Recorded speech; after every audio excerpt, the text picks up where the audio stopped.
Puji Tuhan. Saya percaya bahwa ini adalah musim persiapan untuk kita mempersiapkan tuayan raya bagi Raja di atas segala raja. Saya percaya ini adalah tahun di mana kita mempersiapkan tuayan untuk musim yang baru, yaitu musim The Great Harvest. Katakan tuayan raya. Kurang kencang saudara, tuayan raya. Berapa banyak yang mau jadi pekerja di dalamnya? Berapa banyak yang mau masuk di dalamnya? Kalau kita perhatikan Kisah Rasul, ada 28 pasal.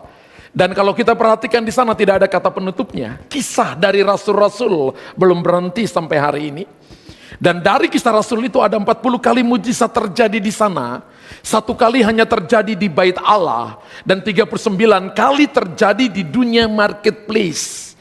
Di dunia kerja, di dunia bisnis. Itu berarti bahwa di hari-hari terakhir Tuhan akan pakai dunia marketplace menjadi tempat untuk ladang tuayan besar. Berarti Bapak Ibu punya dunia kerja, dunia government, dunia bisnis. Kita harus mempersiapkan itu untuk tuayan besar. Gereja, mimbar ini adalah tempat untuk saya memberikan kepada Anda alat peraga. Untuk Anda terima, kemudian pulang Anda praktekkan di dunia kerja, di dunia, di kelompok, di masyarakat. Sehingga orang mengalami yang namanya perjumpaan dengan Tuhan secara pribadi. Amin. Gereja harus mempersiapkan generasi. Dan gereja yang mempersiapkan generasi adalah gereja yang bukan cuma bertumbuh, tapi gereja itu akan berbuah. Alkitab berkata begini, pohon yang bertumbuh tapi tidak berbuah, maka dia diperhadapkan dengan kesempatan, Tuhan kasih kesempatan 1 kali lagi, 1 tahun lagi. Kalau dia tidak berbuah, dan manajernya, gembalanya berkata, Tuhan kasih aku kesempatan 1 tahun, aku akan mencangkul tanahnya, memberikan pupuk kepadanya. Kalau tidak berbuah, maka tebang saja.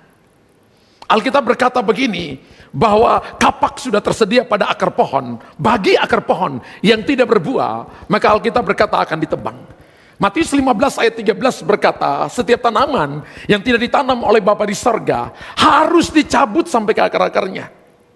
Dan kita ini adalah tanaman Tuhan yang akan menghasilkan buah-buah, berbuah berlipat kali ganda untuk kemuliaan bagi nama Tuhan. Yohanes pasal 15 ayat yang ke-8 berkata, kamu berbuah banyak supaya Bapa dipermuliakan. Kita berbuah banyak di tempat ini bukan supaya gembala dimuliakan, supaya gembala punya nama. No, the nom itu adalah spirit of Nimrod. The nom itu adalah cari nama, denominasi. Tuhan tidak pernah mendirikan denominasi, tapi Tuhan mendirikan yang namanya All Saints Movement, tubuh Kristus. Yesus kepala. Mungkin CKF itu cuma kelingking, saudara. Christ Kingdom Family cuma kelingking. Dan kita ada pada tubuh. Tidak semua tubuh itu tangan, tidak semua tubuh itu kaki, tidak semua tubuh itu mata. Masing-masing mengambil bagiannya, porsinya masing-masing. Kalau kita tahu ini, saya percaya gereja tidak akan bertengkar. Kalau kita tahu bagian kita, di mana bagian kita, di mana karunia kita, di mana jawatan kita, gereja nggak akan bertengkar. Tahukah saudara, dari awal penciptaan dunia, pemberontakan tidak dimulai dari sebuah kerajaan besar. Di dunia ini, pemberontakan dimulai dari surga. Dari satu pribadi yang memberontak, namanya? Nama asli Lucifer apa? Yang sudah tahu diam. Nama asli Lucifer apa saudara? Namanya Halel. You know Halel? Dari Halel kemudian kita dapat kata Haleluya. Haleluya. Halel artinya pujian, Yah adalah nama Allah, Elohim, Yahweh, Haleluya. Pemberontak itu adalah Lucifer. Lucifer artinya memberontak. Dalam Alkitab LAI tidak ada nama Lucifer. Dalam Alkitab King James Version ada nama Lucifer. Dalam Yesaya pasal 14, nama Lucifer ditulis cuma sekali di situ. Dan Yehezkiel pasal 38 menceritakan tentang seorang pemberontak. Aku mau naik, aku mau naik, aku mau naik, aku mau naik. Pelayanan itu adalah belajar merendahkan hati di hadapan Tuhan. Menurut Matius pasal yang 11 ayat 28, 29, 30. Amin. Lucifer penuh dengan karunia. Lucifer penuh dengan kemuliaan. Tapi ketika dia sombong, maka dia dibuang ke bumi. Tapi saudara dan saya didesain Tuhan, punya keterbatasan, tapi Tuhan berkata belajar kerendahan hati dari Tuhan. Kalau kita belajar kerendahan hati, maka akan ditinggikan. Kalau kita belajar rendah hati, kita jadi seperti Yesus. Karena Yesus kita adalah Allah yang rendah hati. Amin. Dia datang dan mengambil rupa seorang hamba. Hamba di situ adalah doulos. Doulos adalah hamba yang paling rendah, yang tidak ada harga sama sekali, tidak punya nilai sama sekali. Tapi Yesus mengambil rupa itu supaya kita memperoleh jalan bersama dengan Tuhan. Dia menjadi jembatan supaya saudara bisa ketemu dengan Bapa. Dia dihancurkan supaya Anda dan saya beroleh kekuatan. Dia dipukuli supaya Anda beroleh kekuatan yang baru. Dan dia adalah Baal Hamon. Katakan Baal Hamon. Baal Hamon adalah Tuhan yang mempunyai tuayan. Tuhan yang punya tuayan adalah Yesus Kristus. Amin. Yang punya jemaat itu bukan Pastor Luther. Yang punya jemaat itu Tuhan Yesus, hanya dipercayakan kepada saya. Kemarin berapa bulan yang lalu kami sekeluarga pelayanan ke New Zealand, ya, 2 minggu di sana. Kemudian kita pergi ke tempat yang namanya Peakwater. Itu dari Christchurch. Kita menyeberang dengan kapal seperti kapal Titanic begitu saudara. Menyeberangnya kurang lebih 30 menit, 40 menit di danau Wakatipu namanya. Kalau itu di Indonesia danaunya dibuli pasti ya. Ya, wah ketipu ini sama orang. Tapi namanya Wakatipu ya. Setelah kita sampai di sana kita diperagakan tentang bagaimana seekor anjing yang dia harus mengembalakan dombanya. Wow. Saudara tahu domba itu kalau keluar dari pintu dia nggak tahu pulang saudara. Kalau dia masuk melalui pintu yang sama dia tidak tahu pulang melalui pintu yang sama juga. Maka diperlukan seekor anjing untuk menjaganya. Nah saudara itu anjing pintar sekali. Dia bisa kejar domba, dia bisa menata domba. Sampai domba yang tadinya tidak tahu jalan pulang, bisa pulang saudara. Saudara, waktu lihat itu istri saya nangis, anak saya nangis yang tadi pimpin pujian. Anak laki saya, kakak Kris juga nangis. Saya sudah lihat itu sudah berapa kali karena saya pernah pelayanan ke Sydney. Diajarin ke sana. Dan saya tanya kepada mereka, mana yang disebut gembala? Mereka katakan itu yang ngomong. Saya bilang bukan. Yang gembala itu adalah anjing yang menggonggong. Ong, ong, ong, ong. Jadi saya ini adalah gembala. Seperti anjing yang menggonggong. Menjaga supaya domba tahu jalan masuk dan tahu jalan pulang. Tapi jangan dijadikan RW saudara. Bahaya. Jangan dijadikan RW. Saya punya anak laki-laki saya pulang ke rumah, Pastor Sardi, kesini sebentar. Boleh tepuk tangan dulu? Ya, dia datang dari Jakarta dari awal ikut dengan saya, dan dia kembali. Ya, itu adik-adiknya haleluya di sana. Ya. Kembali pulang ke rumah, datang bawa cucu-cucu saya. Ya, pulang bawa cucu-cucu, welcome home, selamat pulang ke rumah. Berikan tepuk tangan dulu bagi Tuhan. Ya, Tuhan memberkati, puji Tuhan. Dan Bapak Ibu tahu begini bahwa anak-anak itu akan pulang cari orang tua. Ini salah satu yang pulang cari orang tuanya. Ya, waktu dia kembali, saya katakan welcome home, selamat datang. Ya, dan saya katakan baru 1 bulan yang lalu ya, istrinya Pastor Maria itu sudah dipanggil pulang oleh Tuhan. Saya katakan kamu pergi tinggalkan saya 8 tahun. Kamu kembali saya cuma lihat wajah kamu dan saya nggak lihat wajah istrimu. Tapi puji Tuhan, dia kembali tahu jalan pulang ke rumah. Tapi saya bersyukur, waktu dia pergi itu adalah waktu untuk Tuhan mendewasakannya. Waktu anak terhilang, saya nggak bilang dia terhilang, saya bilang dia jalan-jalan. Biar saja itu terjadi di Lukas 15. Saya nggak mau bilang ke Sardi, Bapak nggak mau cari kamu, Papi nggak mau cari kamu. Sebab anak Bapak akan tunggu di rumah dengan tangan yang terbuka. Welcome home. Amin. Dan saudara, Alkitab mengatakan begini, bahwa tuayan raya akan dipenuhi oleh begitu banyak komunitas yang akan datang. Anda harus siap kepada pencuri yang datang. Anda harus siap untuk mengembalakan perampok. Anda harus bersiap untuk mengembalakan orang-orang yang broken home, yang hancur. Anda harus siap dengan orang-orang yang tidak tahu tujuan hidup.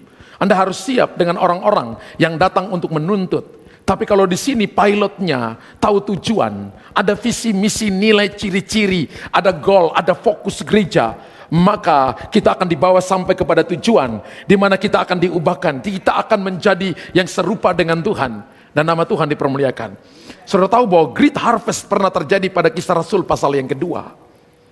Tuaian besar pernah terjadi pada Kisah Rasul pasal yang kedua, disebut dengan Pentakosta pertama. Pentakosta kedua terjadi 1905. Seorang yang namanya Amerika Afrika, namanya William Seymour. William Seymour itu kepingin rindu dibaptis Roh Kudus, dan dia adalah seorang yang bekerja dalam sekolah Alkitab, jadi tukang sapu, jadi cleaning service. Tapi dia punya kerinduan dengan Tuhan tentang baptisan Roh Kudus.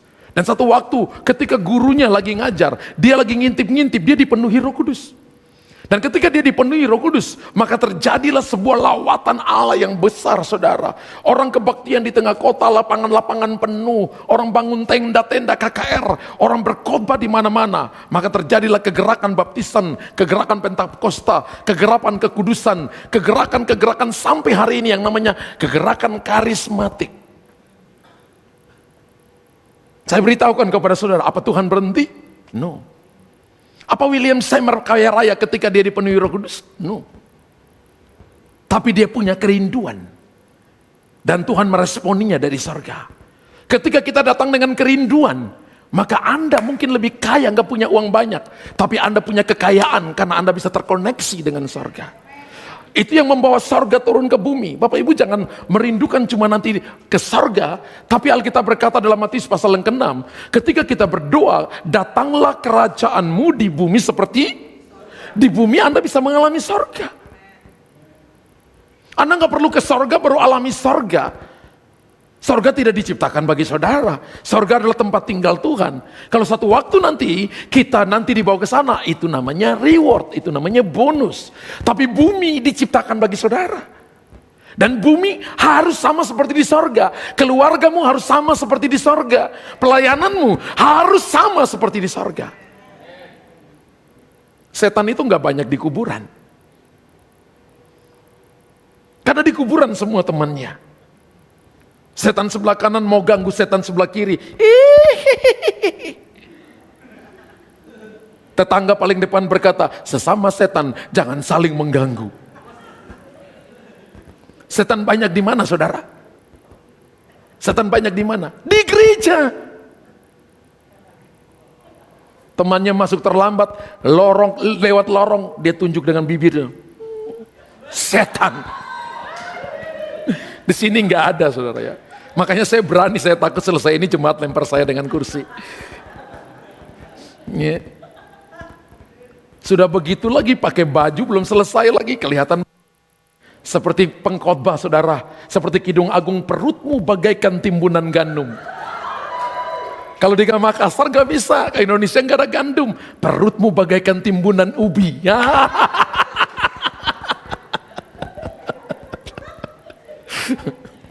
Tapi kalau saudara perhatikan baik-baik, kita nggak seperti itu kan. Jemaat itu adalah mereka datang berpakaian dengan sopan santun.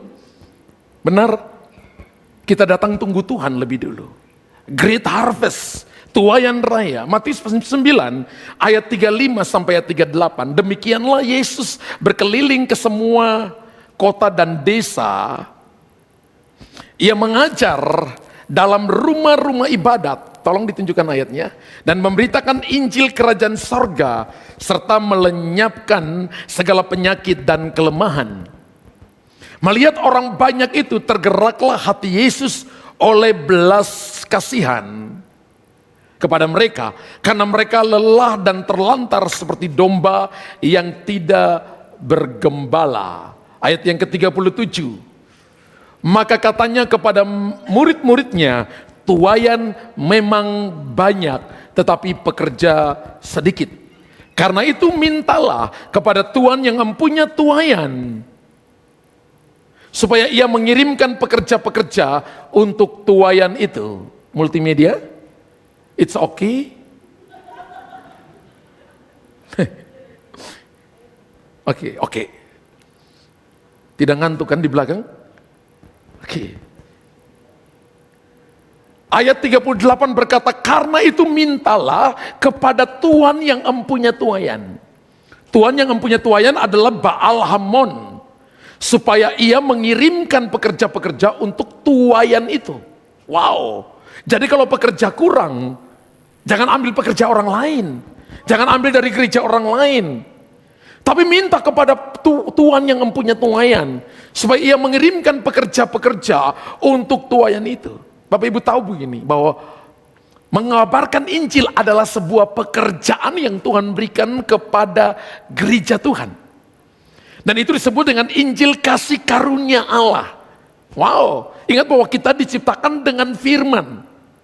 Langit, bumi, laut, segala isinya diciptakan dengan firman. Maka berfirmanlah Allah. Kalau kita baca Kejadian pasal yang pertama, ayat pertama sampai ayat yang kedua, pada mulanya Allah menciptakan langit dan bumi. Ayat yang kedua berkata, bumi belum berbentuk dan kosong. Terjemahan lain berkata, bumi sedang tidak ada dalam keteraturan. Roh Allah cuma melayang-layang. Maka ayat yang ketiga, berfirmanlah Allah. Ketika Tuhan berfirman, maka kehidupanmu yang kacau akan tertata kembali. Ketika Tuhan berfirman, yang tadinya tidak punya arah akan terarah kembali. Yang tadinya Anda berkata tidak mungkin sampai di tujuan, maka Anda akan dibawa sampai ke tujuan. Yang tadinya Anda berkata saya nggak bisa, akan jadi bisa. Yang tadi Anda berkata nggak mungkin, jadi mungkin. Yang tadi Anda berkata bahwa aku orang bawahan, Anda diangkat menjadi kepala. Yang tadi Anda berkata aku orang yang dibuang, sekarang dipermuliakan oleh Tuhan. Yang tadi Anda berkata nggak bisa, Tuhan jadikan Anda bisa.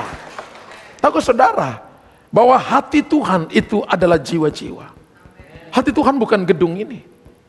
Hati Tuhan bukan jiwa-jiwa. Gereja harus diterjemahkan kata eklesia. Menurut 1 Petrus pasal 2 ayat yang ke-9, kamu telah dipanggil. Kata dipanggil dipakai kata eklesia. Itu bukan kata rohani, tapi itu kata kalau dunia sekarang adalah anggota DPR. Mereka orang-orang yang terpilih. Eklesia itu bukan kata rohani. Itu kata orang-orang yang terpilih untuk menjadi perwakilan, untuk mereka menyuarakan suara Tuhan kepada orang lain. Saudara dan saya kasih tahu, saya orang terpilih. Wow. Kalau kita orang terpilih, jangan jadikan cadangan, saudara. Amin. Kasih tahu, kalau kamu orang terpilih, jangan hidup seperti cadangan. Amin. Kalau main bola kan ada cadangan, saudara. Saudara tahu penonton itu cadangan, mana yang lebih pintar, pemain atau penonton? Penonton. Kalau dalam gereja, yang duduk dengar firman lebih pintar atau yang khotbah? Ini nggak berani karena takut dimarahin Pak Gembala kan?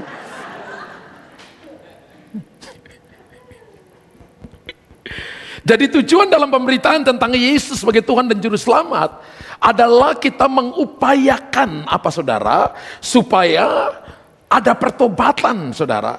Supaya ada begitu banyak jiwa-jiwa yang menyerahkan diri kepada Kristus. Bukan cuma menyerahkan diri kepada Kristus, tapi mereka melayani dengan setia dan taat kepada Tuhan.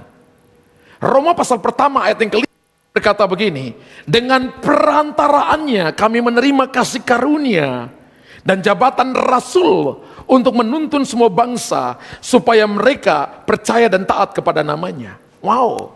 Jadi jawatan rasul, nabi, gembala, penginjil, kemudian guru, tugasnya adalah supaya kita kasih untuk membawa orang mengenal Tuhan dalam ketaatan.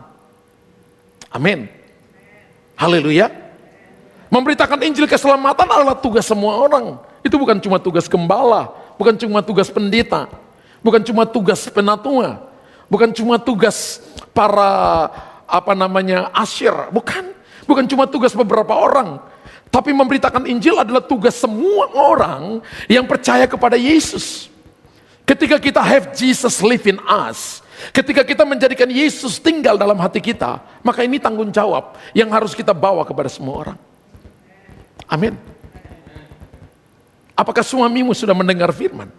Apakah tetangga sebelahmu sudah dengar firman dari mulut saudara? Apakah ada kesaksian? Saudara, mungkin Bapak Ibu belum kenal orangnya, tapi Anda suka masak pisang goreng, kirim pisang goreng kepada tetanggamu. Mulai dengan terima kasih Pak, ini ada pisang goreng. Nanti tetangga bilang pisang goreng enak ya? Iya, karena Tuhan Yesus baik. Lama-lama Anda memperkenalkan Tuhan Yesus kepada dia. Ketika Anda mau dengan motor, mau kemana Bu hari Minggu? Mau ke gereja. Gereja di mana? Oh, gereja di GBI CKF. Ya datang ikut rame-rame.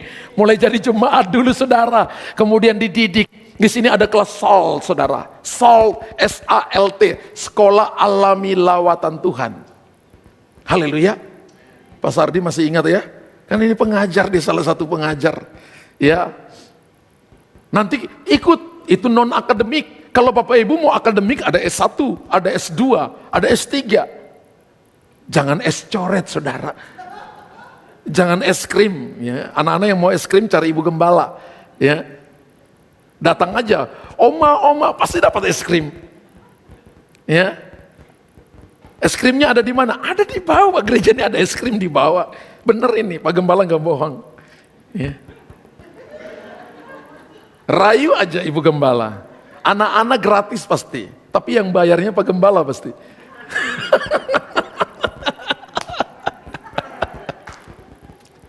Matius 5 ayat 13 sampai 16. Kita ini saksi Tuhan. Kalau kita saksi Tuhan, bersaksi dan menjadi saksi. Bersaksi memberitakan Injil. Tapi kalau kita menjadi saksi, Injil tinggal pada kita. Kita nggak bohong, kita jujur, kita ngomong apa adanya. Kita adalah orang-orang yang setia, sekalipun saudara kita dijadikan cadangan pengganti hamba Tuhan yang lain. Kalau hamba Tuhan gak ada, maka kita menjadi orang pengganti orang itu. Saudara dan saya jangan kekurangan kesetiaanmu kepada Tuhan. Karena kesetiaan adalah pribadi Tuhan. Amin. Kalau saudara perhatikan dalam kitab 2 Tesalonika 3, kalau gak salah Alkitab berkata begini, Allah itu setia. Kalau Allah itu setia, maka anak-anaknya juga punya DNA kesetiaan. Kalau kita orang-orang setia, maka kita akan dipercaya. Kesetiaan adalah fondasi untuk membangun kepercayaan dengan orang lain. Kisah 1 ayat yang ke-8 berkata begini, jika Roh Kudus turun di atas kamu, maka kamu akan dipenuhi dengan kuasa dari tempat yang maha tinggi. Kita jadi duta, kita jadi utusan-utusan Kristus. Kita menjadi representatif daripada kerajaan Allah. Amin. Dan Matius pasal 28 ayat 19-20 berkata, setiap orang percaya wajib mengabarkan Injil sesuai dengan kemampuan dan karunia yang dianugerahkan Roh Kudus kepadanya. Amin. Saya sudah melayani Tuhan 34 tahun ini. Dan orang tanya begini, Pak capek enggak? Bapak ini soalnya keliling terus. Capek enggak? Saya bilang rasanya saya belum bikin apa-apa. Rasanya hutang dengan Tuhan belum lunas saudara. Dan jujur kita sampai mati, kita nggak bisa bayar kebaikan Tuhan. Kalau saya bisa melayani, bisa berkhotbah, bisa mendoakan orang lain, itu anugerah luar biasa. Kita ada punya komunitas setiap hari Rabu namanya Healing and Prophecy. Ada kalanya saya bisa mendoakan orang bisa 300 orang. Saya masih tanya, masih ada lagi enggak? Istri saya katakan, hah? 300 orang masih tanya lagi, ada lagi enggak? Kamu enggak capek? Enggak. Kenapa? Karunia, jawatan. Tapi kalau orang bikin-bikin, dia bikin-bikin mendoakan orang, bukan karunia. Saya percaya encok, pegal, linu, dan sebagainya akan mengikuti dia. Aduh, pegal-pegal. Karena bukan karunia. Tapi kalau karunia menasihati. Saya ingat teman saya dulu waktu masih muda, suka menasihati orang, anak-anak kalau ketemu oma-oma, shalom oma, apa kabar? Omanya oma, iya cucu. Dia tetap dengar, dia nggak ngerti oma ngomong, tapi dia tetap dengar. Saya ini nggak sabar. Saya katakan, ayo kita pergi. Ini oma lagi ngomong, iya om, bisa 3. Iya om, dia bisa dengar. Dani itu loh. Bisa duduk dengar oma opa ngomong, dia bisa sabar. Karunia yang namanya counselor. Karunia menasihati. Masing-masing punya karunia. Saya kalau lihat orang mati, ada kalanya sebelum dikuburkan, saya bangkitkan dulu. Kalau nggak bangkit, kita kuburkan. Ya. Dalam nama Yesus, bangkit, bangkit, bangkit. Pak, nggak bangkit, kuburkan. Karena saya nggak punya karunia, orang tanya, Pak ini kapan mati? Saya katakan jangan kapan mati, yang mati pun saya bangkitkan. Jadi saya nggak tahu kapan orang mati. Karena karunianya bukan itu. Melayani tujuannya cuma satu, apakah untuk hebat untuk diri sendiri? No. Apakah untuk supaya nama kita terkenal? No. Tujuannya adalah supaya nama Yesus terkenal. Orang mengalami Tuhan secara pribadi, mengalami encounter with God, lalu dia datang ke gereja, dia bertumbuh. Suatu tempat dia bertumbuh dan orang melihat kemuliaan Tuhan dinyatakan. Dan ini merupakan alasan kenapa kita melayani Tuhan. Karena Anda dan saya dibeli dengan harga yang lunas dibayar. Dan karena tuaian benar-benar sangat besar. Matius 9 ayat 37 berkata, katanya kepada murid-muridnya, tuaian memang banyak, tetapi pekerja sedikit. Gereja lokal ini punya fokus, saudara. 300 pemimpin, 300 pemilik sel, dan 3.000 jiwa. Ini pekerjaan besar. Makanya saya katakan bahwa tahun ini, maka kita mempersiapkan yang namanya The Great Harvest. Kita mempersiapkan tuaian besar. Jangan lihat di depan mata kita, tapi lihat ke depan. Bahwa Tuhan menyiapkan perkara-perkara besar. Gereja ini sedang mempersiapkan lumbung yang besar. Lantai 3 kita di atas ini sedang dikerjakan, saudara. Tukang-tukang sedang kerja. Lantai di atas ini ada balkonnya. Yang di bawah ini sebenarnya prevention room. Masuk cuma 500 orang.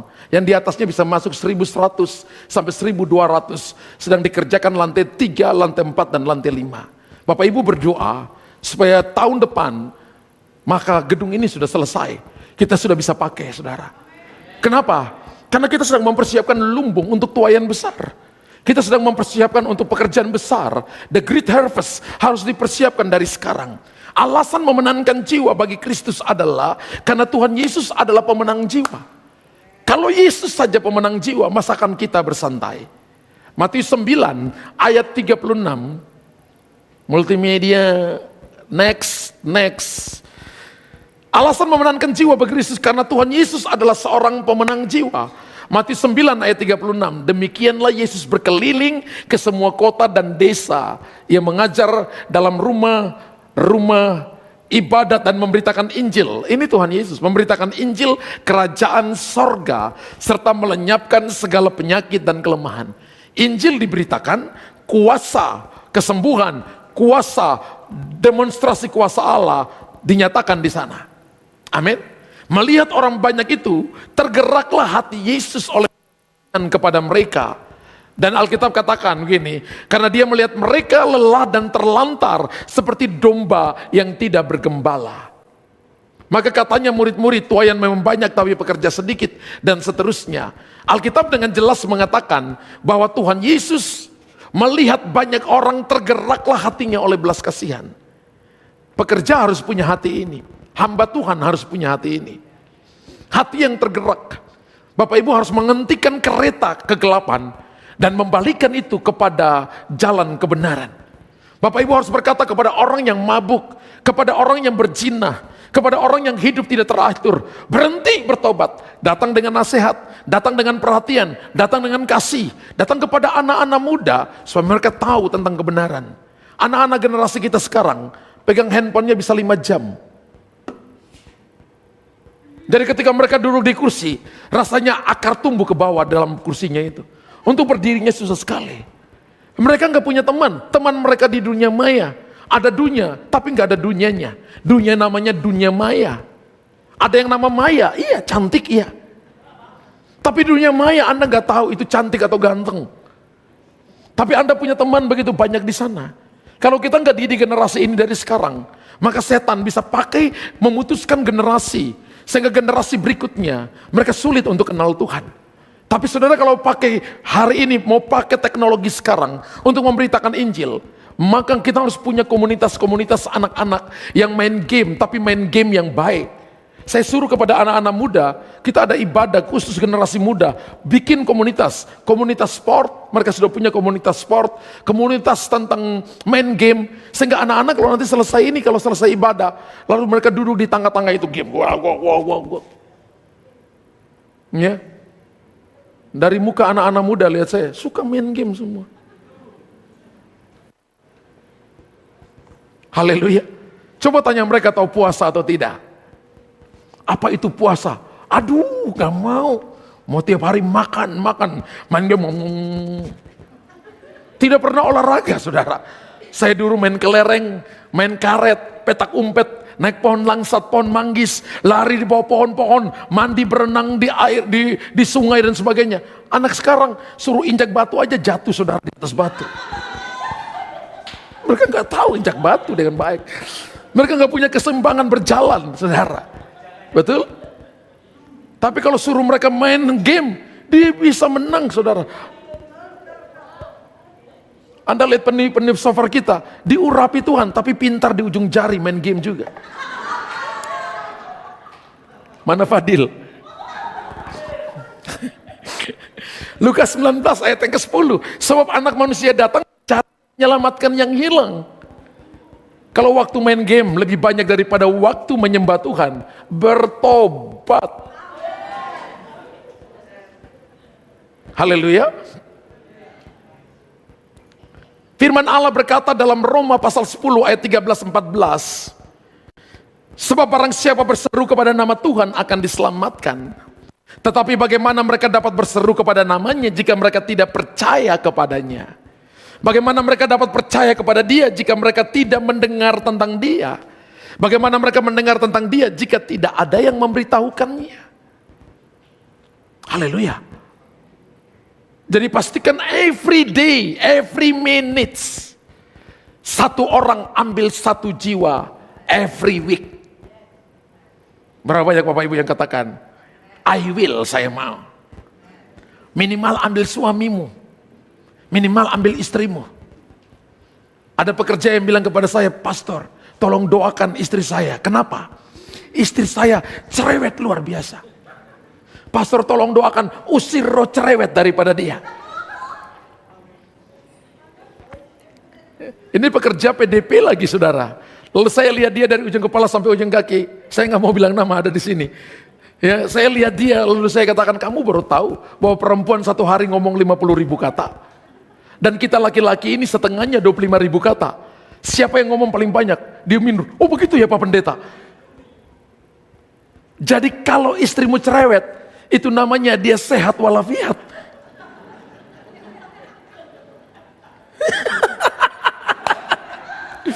Kalau cerewet memberitakan Injil, dia sehat walafiat.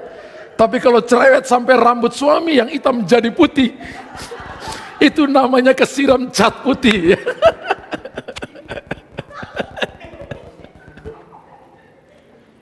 Bagian kita adalah untuk memberitakan semua orang agar mereka mengetahui berita baik ini. Apa berita baik kita? Bukan duit banyak, bukan punya kedudukan yang baik, bukan cantik, bukan ganteng. Tapi berita baik kita adalah semua orang tahu siapa nama Yesus. Semua orang menerima Yesus sebagai Tuhan dan Juru Selamat. Dan kita adalah pemenang jiwa. Amin. Itu alasan pertama, Yesus pemenang jiwa, maka kita pun harus jadi pemenang jiwa. Alasan yang kedua, karena tuaian begitu banyak. Tuaian begitu banyak. Kalau kita lihat Matius pasal 9 ayat 35 sampai 38, Alkitab katakan demikian Yesus berkeliling ke semua kota dan desa, ia mengajar dalam rumah-rumah ibadat dan memberitakan Injil kerajaan Allah, kerajaan sorga, serta melenyapkan segala penyakit dan kelemahan. Ayat 38 lompat, karena itu mintalah kepada ayat 37, maka katanya kepada murid-muridnya, tuaian memang banyak tetapi pekerja sedikit. Satu waktu salah satu hamba Tuhan di GBI datang ketemu saya di kantor.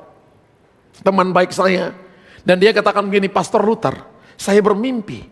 Saya dengan pastor ada di sebuah gudang lumbung, ada sebuah gudang yang besar sekali. Dan dalam gudang itu saya heran, kok ada begitu banyak tuaian yang sudah menguning. Dan Pastor Luther berkata kepada saya, ini tuaian punya saya. Tapi saya lihat, gedungnya gede banget. Dan Pastor Luther berkata, ini tuaian punya saya. Kemudian waktu kita berdua pulang, kita diserang oleh 3 singa. Lalu dia katakan, Pastor Luther berkata kepada saya, Bapak berdiri di belakang saya. Pastor Luther yang lawan 3 singa itu kalah. Kemudian kita pulang dan naik bis kota. Dalam bis itu Pastor Luther berkata, maaf Pak, saya gak bisa ke gereja Bapak karena saya akan mau pergi pelayanan ke luar kota. Waktu dia cerita ini, lalu Roh Kudus mengartikan kepada saya, ada gereja yang jumlah jemaatnya sudah ribuan, baru mereka bangun gedung.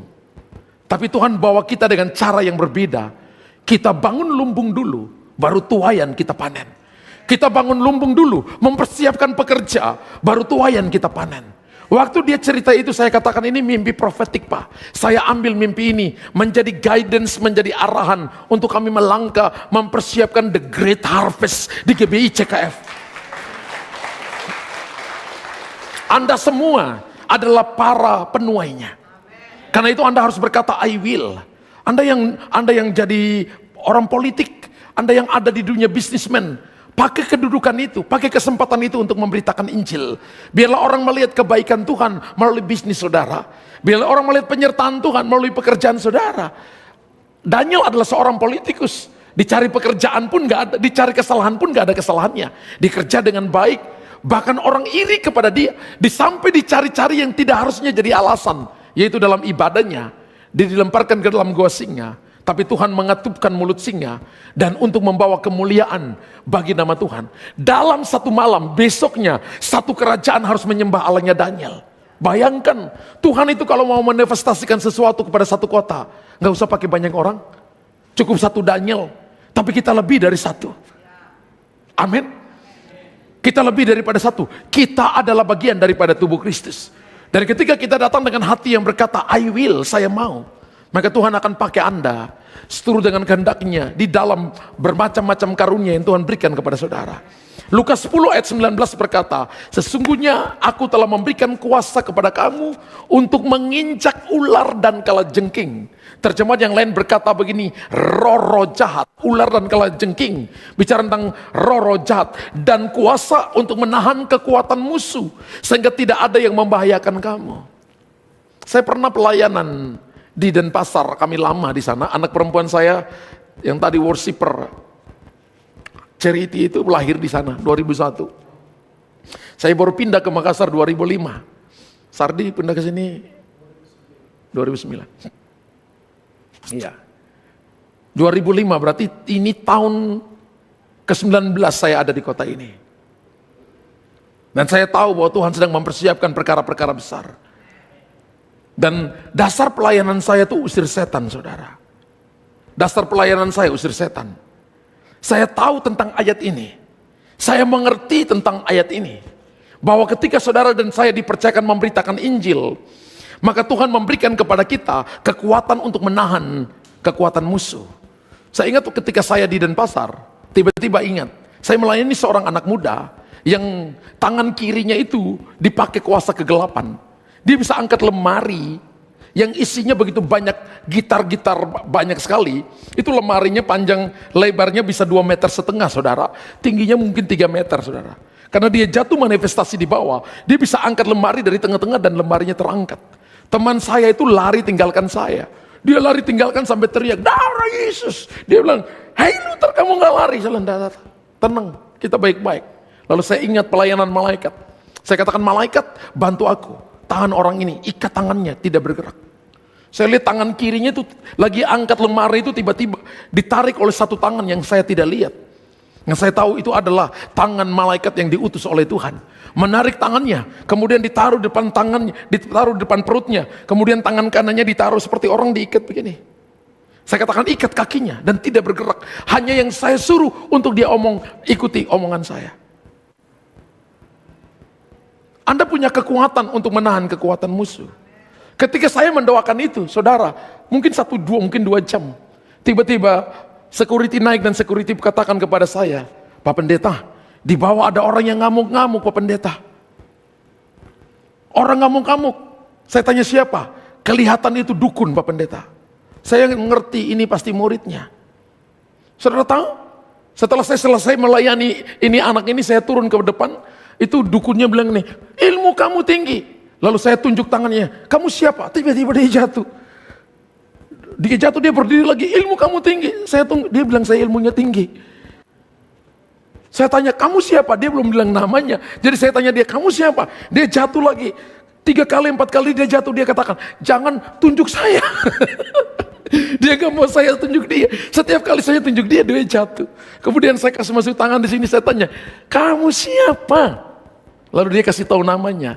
Kemudian saya panggil, ketemu dia di satu ruangan, dan saya tanya ini, kenapa kamu datang ngamuk-ngamuk di sini? Kamu ganggu murid saya. Oh, Ternyata yang tadi saya doakan itu adalah muridnya. Dan dia katakan begini, kamu ilmunya tinggi. Saya katakan ilmu saya nggak tinggi. Saya nggak punya ilmu. Saya cuma punya Tuhan Yesus yang ada di dalam saya. Dia katakan tidak, ilmu kamu tinggi. Kamu cuma tunjuk saya langsung jatuh. Padahal saya sudah hafal mantra saya yang paling tinggi. Kamu cuma tanya, nama kamu siapa? Jatuh, saudara, terguling-guling. Itu sampai 2 security itu pegang tangannya, saudara. Jatuh, terguling, diangkat lagi, jatuh, terguling. Dia larang saya, tunjuk dia dengan jarinya. Anda punya semua organ tubuh ini, kalau dipersembahkan untuk Tuhan, itu jadi kuasa yang powerful. Saudara tahu, ketika saya dengan dia dalam ruangan itu, dia tetap bilang saya ilmu tinggi. Saya katakan, saya punya Yesus dalam saya. Lalu saya tanya dia ini, ilmu kamu apa sih? Sehingga kamu bisa lihat ilmu saya tinggi. Dia katakan, ajian apa tuh? Saya lupa, panjang sekali. Mungkin ada 6 kata di belakang, saya lupa namanya. Saya cuma dengar ajian di depan, apa-apa di belakangnya.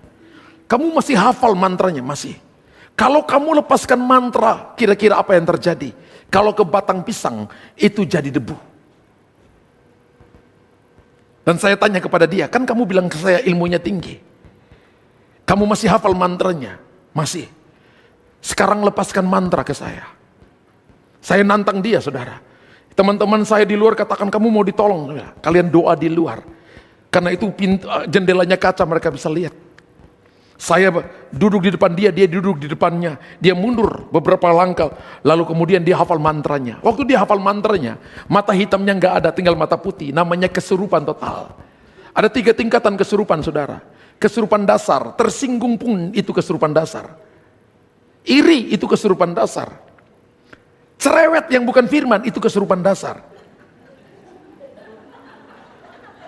Jangan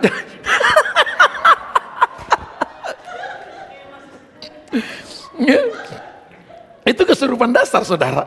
Ya, dan banyak mata yang lihat saya ini sedang kesurupan dasar.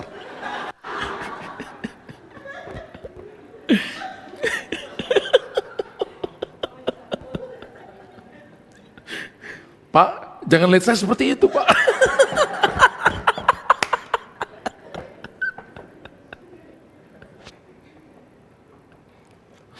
Bapak amenkan firman Tuhan hari ini ya. Saudara, saya ingat, dia hafal mantra, mata hitamnya hilang, tinggal mata putih, dan dia lepaskan mantra ke saya. Saya cuma, darah Yesus berkuasa, darah Yesus berkuasa.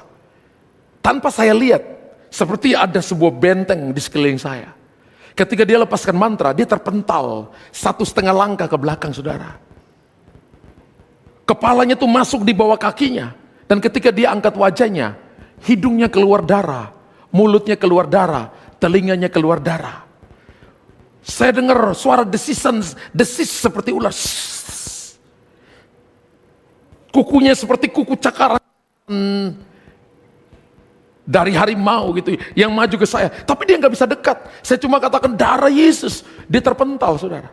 30 menit kemudian dia katakan ini, saya nggak kuat, saya nggak kuat. Kemudian saya katakan, doa ikut saya, doa terima Tuhan Yesus. Tuhan Yesus hari ini saya menerima Engkau sebagai Tuhan dan Juru Selamat dalam hidupku. Catat namaku di kitab kehidupan di sorga. Hari ini aku anakmu. Dan hari itu dia dibebaskan, saudara. Tepuk tangan bagi Tuhan yang hebat. Dia terima Yesus sebagai Tuhan dan Juru Selamat. Selesai dia bangun, dia sadar, dia katakan begini, Pak Pendeta, saya lihat Bapak itu seperti ada selaput. Di belakang Bapak itu ada 2 orang tinggi besar yang jaga Bapak. Saya takut lihat Bapak. Saya katakan, kamu mau nggak hari ini? Kamu mau seperti saya seperti itu? Dia bilang mau. Kamu harus dibaptis. Di depan gereja itu ada kolam baptisan. Lalu dia mau, saudara, saya baptis di hari itu. Dukun dibaptis oleh Bapak Pendeta. Push. 2 tahun kemudian sudah jadi PDP. Jadi waktu dia ketemu saya, dia bilang, Pak Pendeta, Yesus hebat Pak Pendeta. Yesus hebat Pak Pendeta.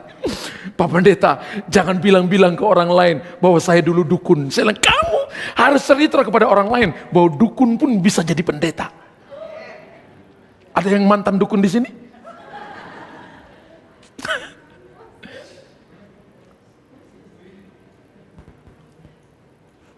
Tuhan memberikan kepada kita kuasa untuk menahan kekuatan musuh, sehingga tidak ada yang membahayakan kamu. Beritakan firman. Ada orang yang takut nanti dipukulin oleh orang. Ada orang yang takut nanti akan disakiti oleh orang. Kalau tidak diizinkan Tuhan, maka tidak ada yang akan menyentuh saudara. Ada orang yang kepingin jadi martir, tapi dia tidak ditentukan jadi martir. Saya beritahukan kepada saudara, masing-masing kita sudah ditentukan bagian masing-masing. Amin. Saya ingat ketika saya masih muda, saudara, beritakan Injil. Saya anak muda yang beritakan Injil di jalan-jalan. Satu hari saya bisa bagi traktat itu bisa sampai 1000 traktat. Kalau saya naik mobil, kalau di sini bilang PT-PT, kalau di Ambon di sana bilang auto lane, saudara. Cililis masih ingat auto lane? Cililis tinggal di mana di Ambonnya?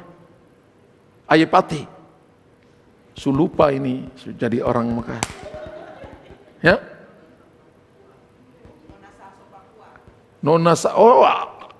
Air Salobar ya, air Salobar.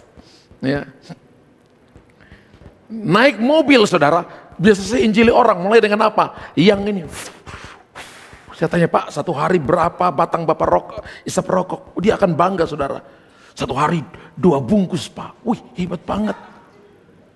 Ya, 2 bungkus, 1 bungkus kenal berapa, Pak? Dulu zaman itu mungkin masih 7.500 ya. Kalau satu hari berarti 14.000, 15.000. Kalau kali 30 hari, Pak, wah, Bapak uang banyak sekali. Yang Bapak keluarkan hanya cuma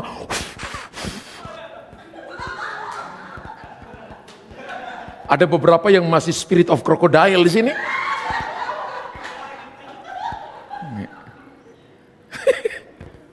Ini perempuan-perempuan ini. Ya. Lalu saya mulai injili. Ketika saya injili dia mulai masukin rokoknya di dalam, dia mulai hancurin. Saya katakan, Pak, merokok itu nikotin itu ada 4.000 dalam 1 batang, dan jantung kita, paru-paru kita lama-lama akan rusak. Tubuh kita adalah bait Allah. Dalam mobil itu saya injili. Yang tadinya merokok, yang tidak saya arahkan, matikan rokok semua. Itu tinggal 10 menit ke depan saya katakan, Bapak mau didoain? Mau, Pak. Yang supirnya juga bilang, saya juga mau didoain, Bung. Kamu nyetir tapi jangan tutup mata ya. 1 mobil bisa terima Yesus sebagai Tuhan dan Juru Selamat. Kalau Anda lakukan itu, maka kota-kota akan melihat kemuliaan Tuhan, akan melihat kuasa Allah dinyatakan, dan nama Tuhan dipermuliakan. Tepuk tangan bagi Allah kita. Alasan ketiga memenangkan jiwa bagi Tuhan, karena pekerja hanya sedikit. Karena itu tugas gereja adalah mempersiapkan pekerja. Matius 9 ayat 38 berkata, karena itu mintalah kepada Tuhan yang mempunyai tuaian, supaya ia mengirimkan pekerja-pekerja untuk apa? Tuaian itu. Roma 10 ayat 13 dan 15 berkata begini, sebab barang siapa berseru kepada nama Tuhan akan diselamatkan. Bagaimana mereka dapat diselamatkan jika mereka tidak percaya kepada dia? Bagaimana mereka dapat percaya kepada dia jika mereka tidak apa?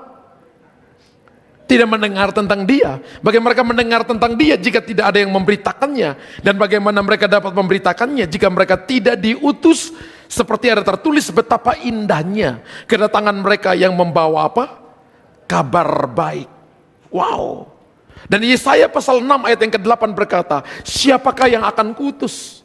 Dan siapakah yang mau pergi untuk aku? Maka sahutku, ini aku, utuslah aku. Ada sebuah cerita lucu dalam sekolah Alkitab begini. Ketika mereka sudah diwisuda dan ada waktunya di mana rektornya menantang mereka untuk diutus. Dan mereka berkata, mana yang mau ke Pulau Jawa? Banyak yang angkat tangan. Mana yang mau ke Kalimantan? Banyak yang angkat tangan. Mana yang mau ke Sumatera? Banyak yang angkat tangan. Mana yang mau ke Papua? Berkata, Tuhan ini aku, utuslah dia. Nggak ada di sini kan?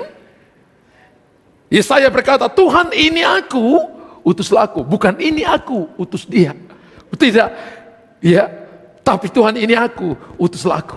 Kalau kita menjadi orang yang I'm ready, I will, maka Anda akan diperlengkapi untuk membawa tuaian besar. Kita akan masuk di dalam musim the great harvest. Tuaian besar akan terjadi. Dan saya mau tunjukkan kepada Anda sebuah bagan yang saya coba gambarkan untuk melihat bagaimana peta perjalanan GBI CKF untuk tahun yang sudah siap. Anak-anak multimedia? Oke. Anda lihat tetap, ini konsep mempersiapkan lingkungan untuk penginjilan yang efektif. Di situ saya taruh ada poin pertama, yaitu kesatuan dalam tubuh Kristus. Kisah Rasul 2 ayat yang pertama, semua orang percaya berkumpul di satu tempat. Semua orang percaya berkumpul di satu tempat ini adalah GBI, Christ Kingdom Family. Katakan yes and amen. Yang kedua, ketika semua orang berkumpul dalam keunitian, urapan keunitian itu turun. Maka hal yang kedua adalah lapisan otoritas rohani akan terjadi di atas sebuah kota. Jadi kita bisa mengubah lapisan atmosfer rohani ketika kita berkumpul dengan unity untuk sebuah tujuan. Visinya jelas, arahannya jelas, ini peta perjalanannya. Kita punya Google Map, ini Google Map-nya GBI Christ Kingdom Family. Untuk kita berjalan, saudara. Kemudian yang kedua, yang ketiga adalah begini, doa dengan otoritas bagi kota. Di tempat ini saya nggak ajarkan doa peperangan, langsung doa peperangan. Tapi doa peperangan Anda harus mengikuti seminar, mengerti tentang doa peperangan, mengenal kota, mengenal satu tempat, tahu tentang kekuatan-kekuatan yang ada di langit tingkat kedua, di atas atmosfer kota, baru kita masuk doa peperangan. Kita nggak akan cuma tembak sembarangan ketika ada senjata di tangan. Ditanya, ada yang kena nggak? Nggak ada. Karena nggak ada sasaran. Cuma bunyi yang rame. Kami doa ini, doa ini, doa ini, doa ini, doa ini. Tapi nggak ada sasaran. Tapi sniper, satu peluru, satu sasaran. Satu peluru, satu sasaran. Amin. Peperangan rohani itu seperti sniper. Di tangan seorang penembak jitu. Satu peluru, satu sasaran. Dan yang keempat, lingkungan untuk penginjilan efektif dalam kota. Mazmur 133, ayat 1 sampai ayat yang ketiga. Ketika kita hidup rukun bersama, unity bersama, maka minyak yang baik itu mengalir dari kepala Harun. Kalau saya Harun ada janggutnya. Pendeta Luther nggak ada janggutnya, maka terjadi percepatan. Turun langsung ke jubah. Haleluya. Jubah bicara tentang jemaat, kehidupan Anda akan menerima double portion, sehingga kita akan membawa the great harvest untuk kemuliaan bagi nama Tuhan dan hormat bagi kemuliaan namanya. Persiapkan diri saudara dalam nama Yesus. Haleluya. Amin.